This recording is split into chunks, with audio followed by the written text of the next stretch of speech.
Thank you, Ryan. It's lovely to be here to tell you a little bit about cycling with that age. And there are some cyclists here because you never have to ask a cyclist you never have to ask them if they're a cyclist because they've already told you within the first two sentences.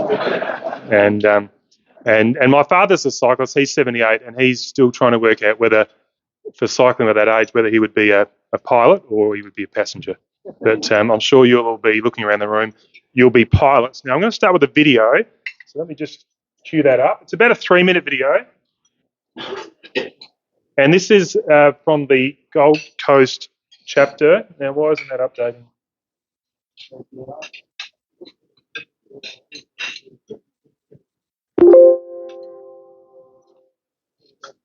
Here we go.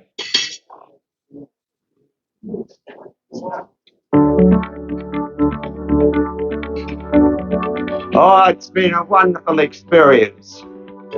This is my son Wayne. Wayne has been involved in it for 3 years, and he's brought happiness to thousands. I'm very, very proud of him.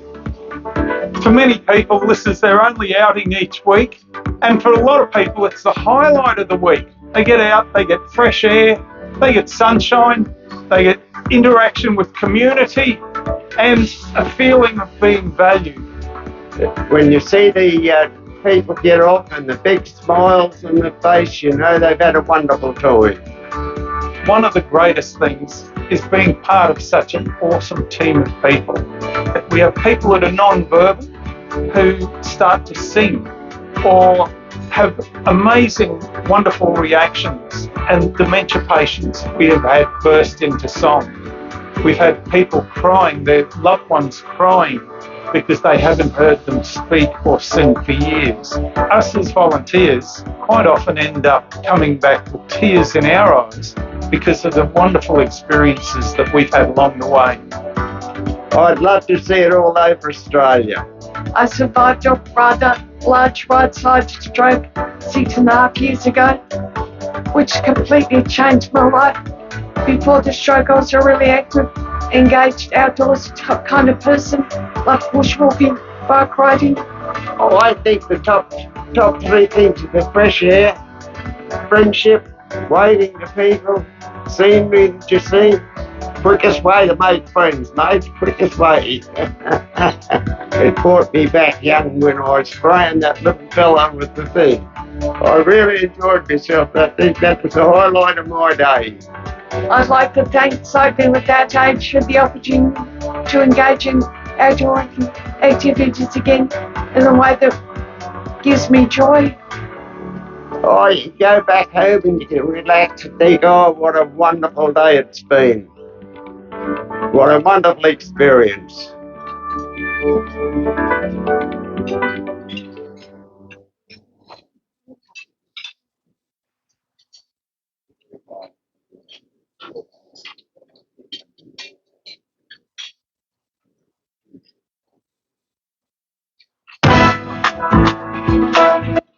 Okay, so that's a video that was put together by the Gold Coast chapter. That's the largest chapter in Australia. But Cycling Without Age is a not-for-profit charity that provides a community service by connecting those that are no longer able to ride for themselves with their community in the outdoors by giving them free rides on trishaw e-bikes piloted by volunteer cyclists. Before I tell you about what we're doing in Adelaide, I'll just tell you a story, and it's a lovely story, and I hope I do it justice. So back in 2012, a gentleman by the name of Ole Kassow, he's a Danish tech entrepreneur, and he's a daily cyclist. So living in Copenhagen, which is a city that flirted with the motor vehicle in the 70s, but then reverted back to cycling being the main form of transport. And every morning he was cycling off to work and he'd go through a park and he'd see this elderly, well-dressed gentleman sitting on his park bench reading his newspaper.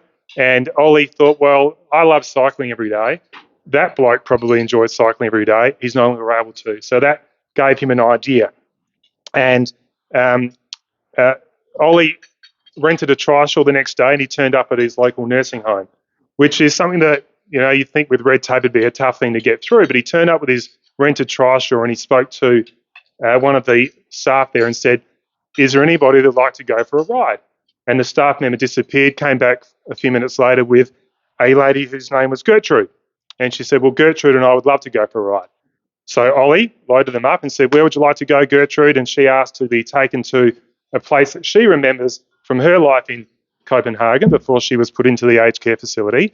And it's a promenade, and it's a very famous promenade, and she wanted to go down there. So Ollie took them for a cycle ride down on the trishaw through this promenade and returned to the nursing home. And the next day, the manager rang Ollie and said, Ollie, what did you do to Gertrude? And he sat back and he said, why? And they said, well, she came back and she was buzzing. She couldn't stop talking about the ride, and everybody else wants to have a ride now as well.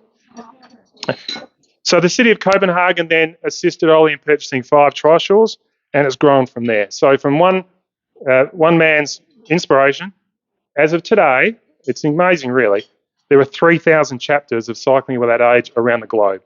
Okay, it's incredible. So we've got talking about non-verbal people that talk. We're talking about people with dementia that are losing any aggression they might have and lifting their spirits when they return to their nursing home. Blind residents that talk about how the feeling of cycling, the hearing the birds, the smelling the flowers, and the catch cry of cycling without age is feeling, or the right to feel the wind in your hair. Okay, so some statistics. It was founded in Copenhagen in 2012. There are active chapters in 39 countries around the world. There are another 20 countries where it's getting started. As I said, there are 3,050 chapters. There are 4,900 trishaws. So you saw that trishaw when you came in. There's nearly 5,000 of those around the world being used for this purpose. There are 39,000 trained pilots, or the people riding the trishaws. There's been over 3 million rides provided to 650,000 unique elderly people. The oldest pilot is Jorgen Haas. He's 90 years old. The oldest passenger to date is Pauline Engelman. She's a 110-year-old resident from California. Closely followed by Edith Green, who's a youngster, 108 from Bournemouth, which I'm assuming is Bournemouth in the UK. In Australia, 2016, the first chapter was established, and there's now 46 chapters across Australia. It doesn't lend itself to capital cities necessarily, so lots of those chapters are in regional towns where a nursing home will purchase their own trishaw and provide rides to their residents. So what happened in Adelaide? Where did we get started? And we've only started in June this year. Back in 2021, I was in Perth for the AFL Grand Final, watching my normally excellent football team, the Melbourne Demons, win their first premiership since 1964. And I went for a walk in Kings Park, and for those that are familiar with Perth, it's a lovely park, Kings Park, and I was wandering around and I saw the Perth chapter of Cycling Without Age in action, and I thought, that's a lovely thing. I'm a cyclist. My parents are ageing. Lots of my parents' friends would love to, that are cyclists, would love to get involved in this. I wonder if it's in Adelaide. And I turned 50 in February, and it had been in the back of my mind. So as part of turning 50, I contacted Cycling Without Age and said, why isn't there a chapter in Adelaide? And they said, well, there's been people contact us, but it's never quite gotten going. And Adelaide's such a great city for cycling. We've got lots of old people, so I thought we may as well have a crack at it. Because we're so healthy, right? Yeah, the clean living. So I turned 50, and I had a birthday party, and I had my friends, and I said, I don't want wine or champagne or aftershave or anything. Just, if you can, donate to the cause. So my friends generously donated $8,000, and then I matched that with my own funds to start the kitty going. And we contacted the bike store in Melbourne that distributes these trishaws. Okay, now have a think about a number, a dollar amount that one of those, not so much what they're worth, because what things are worth is often different to what they cost. Think about a number of what that trishaw would cost you to purchase. Now, put your hand up if you think it's somewhere between $0 and $5,000. Go on, put it up. If you think it's, yeah, okay, put your hand down. Put your hand up if you thought that it'd be worth between $5,000 and $10,000. Hands down. Put your hand up if you thought it might be between $10,000 and $15,000. Okay, hands down. Anyone thought it might be worth between $15,000 and $20,000? Hands down. Anyone thought it might cost more than $20,000?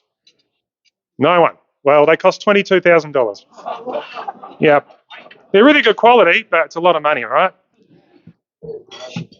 So we set up the chapter, and obviously there's a lot of red tape and things you need to go through in terms of, purchasing the trishaws. So we managed to buy one straight out, but the bike shop in Melbourne, they're happy to release them because they know that when people see them, it's quite an easy thing to generate grant money for. So the City of Adelaide, big thanks to them, they donated $11,000 under their Community Connections bucket of money, which is fabulous. So thanks to the City of Adelaide. And also thanks to this Anglicare South Australia. So the hardest thing about getting a chapter started is purchasing the trishaws, but it's about where you're storing the trishaws, okay? And it just turns out that Anglicare have got a warehouse on Port Road next to the old Coke factory, which is literally the closest building to where we start our rides from. So incredibly grateful to Anglicare and also the City of Adelaide. We had a launch day in June, so there's Jodie Oddie from Channel 10, and they did a story that night, which was also shown on the national TV show, The Project. They interviewed, this is Connie, I think, on the left, and Connie, it was a good story, but it was kind of a bit lighthearted. It wasn't really about what we're doing. It was more about getting elderly people to say silly things on TV. It went viral, and to date there have been 8 million hits globally on watching Connie saying a swear word that's still not a bad swear word on TV. But any publicity is good publicity, so thank you to Channel 10. So, yeah, they enjoy it. So we give them a little horn to toot when we're cruising along. So the other thing we had to do was find some volunteers. Okay, now a guy called Wayne came down from the Gold Coast chapter to help teach us how to get started, and he only gave us a week's notice. So I thought, well, I've got to get some volunteers who are going to ride these things. Now we have two types of volunteers. We have a pilot, someone who's riding the trishaw, and we also have a concierge. And a concierge's role is to meet the elderly people and help them get into the trishaw safely. Okay, so I put the call out using social media and contacting Bicycle SA and various bicycle groups, and within a week we had 30 volunteers. It's incredible. And one of them interested in becoming a volunteer. It's really not that hard. It's a 2 or 3 hour training exercise, and then you can jump on and start to run some rides. So we purchased our trishaws, we found our storage location, we had to find a route. Okay, so originally I thought I'd just buy my own trishaw and toddle around the streets of Mitcham where I live, but it doesn't work that way. There's a lot of health and safety aspects. So for those that are familiar with Reigniting Park, this is how it works. So we trialled to get our processes in place. There's a company called Bolt & Clark, and they own about 6 aged care facilities in Adelaide. One of the best things out of this is I've worked out where I want to spend my last days, and that's at Carinya at Myrtle Bank, which is a lovely aged care facility. And what happens with Carinya at Myrtle Bank is that they will bring in a minibus with 8 residents, okay, and a couple of carers. And they'll arrive at Reigniting Park. If you're familiar where the cafe is, and there's a park, there's an oval there. And when they arrive, there'll be 2 pilots and 2 trishaws waiting because they've collected them from Anglicare. And they'll bring in their bus, and 4 of those residents will be loaded up and they go for a ride. The other 4 residents will sit, if the weather's good, outside, have a chat about being outside and their memories of Reigniting Park. For the residents that go on the first 4 that go on their ride, we head off along past the Olive Grove, which is about to change quite a bit with the new Women's and Children's, and we talk to the residents about their memories of the police graves, because we all remember going, most of us, to go and visit the police graves and feed them an apple or some sugar when you're allowed to. So we ride along the Olive Grove, we go down through Reigniting Park under the tunnel that goes under the train line. We come through, we get the oldies to toot the horn as we go through. We come through past the old Adelaide jails, we talk about the jail. We go up past the new hospital. So a lot of these people haven't been to the city for a while, so the city's always changing. We go past the hospital, we stop at the weir, we look up the beautiful River Torrens, or technically it's a lake. We look up the river, we cross over the Weir Bridge, which is historical in itself, past the Par 3 Golf. Often there'll be people at the cafe that stop to say hello. People get to pat a dog, they'll come over and say hello.